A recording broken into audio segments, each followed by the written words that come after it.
Madame, Monsieur, bonsoir. Les informations. Le Conseil des ministres a pris des décisions sur divers sujets lors de sa réunion d'hier. La réunion était présidée par le vice-président Sébastien Pillet. Parmi les mesures approuvées par le Conseil des ministres figure le recours à un partenaire international pour examiner les salaires, les indemnités, les avantages sociaux dans les secteurs public et privé afin de réduire les inégalités salariales. Cet examen, qui s'inscrit dans le cadre des engagements du gouvernement pour ses premiers 100 jours, devrait formuler des recommandations qui orienteront le gouvernement dans ses décisions relatives au salaire. Le Conseil des ministres a également approuvé la restructuration de l'Agence des infrastructures SIA, et cela dans le but d'améliorer la communication et la mise en œuvre des projets gouvernementaux. Il y aura désormais un directeur général adjoint et des chefs de projet principaux qui serviront d'interlocuteurs auprès des différents ministères et renforceront le suivi des projets à Pralin et à la Digue.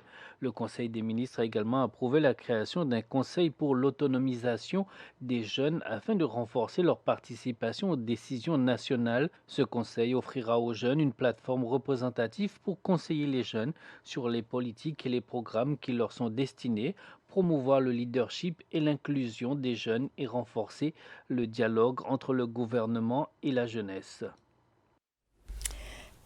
La nouvelle représentante résidente du programme des Nations Unies pour le développement, le PNUD, pour les Seychelles et Maurice, Al-Kabatia, a présenté ses lettres de créance au ministre des Affaires étrangères et de la diaspora, Barry Ford. Au cours de leur rencontre, ils ont évoqué la longue coopération entre le PNUD et les Seychelles, ainsi que la contribution du PNUD au développement durable du pays. La représentante du PNUD a souligné que le PNUD avait pris en compte les priorités des Seychelles, notamment dans les domaines de l'énergie et du numérique, et a affirmé que les Nations Unies continueraient d'apporter leur expertise technique aux Seychelles afin de les aider à progresser dans ces secteurs. Le ministre Faure a insisté sur l'importance du PNUD, en particulier pour appuyer l'indice de vulnérabilité multidimensionnelle et remédier aux problèmes de vulnérabilité rencontrés par les petites exploitations.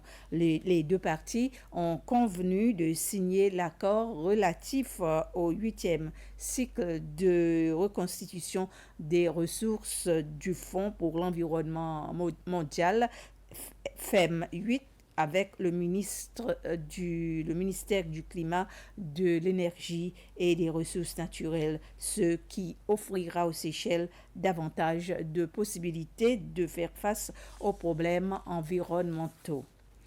L'autorité de la santé publique demande à la population de rester vigilante lors de l'achat de lait pour bébés de la marque SMA. Cela fait suite au retrait de certains lots de lait de la marque Nestlé du marché par la société productrice en raison de problèmes pour lesquels il suspecte que certains produits pourraient poser un risque. C'est la commission de la concurrence du COMESA qui a lancé le 12 janvier une alerte pour informer les consommateurs de la possibilité de contamination de certains laits pour bébés de la marque Nestlé.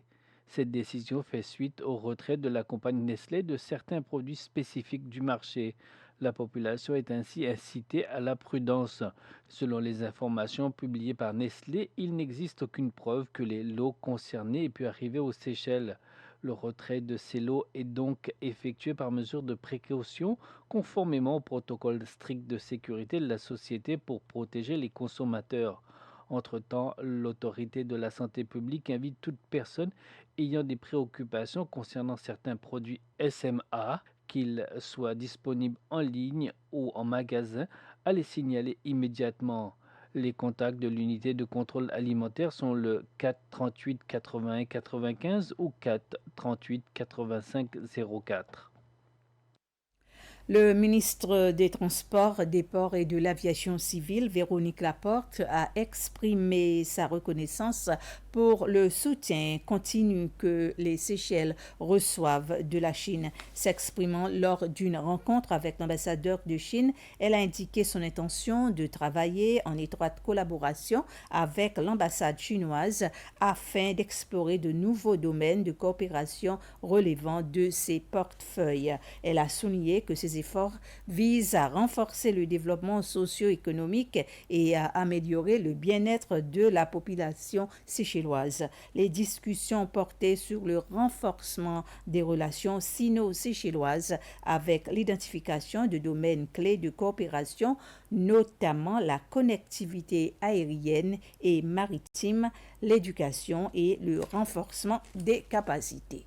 Ainsi s'achève ce résumé d'informations. Merci de votre attention.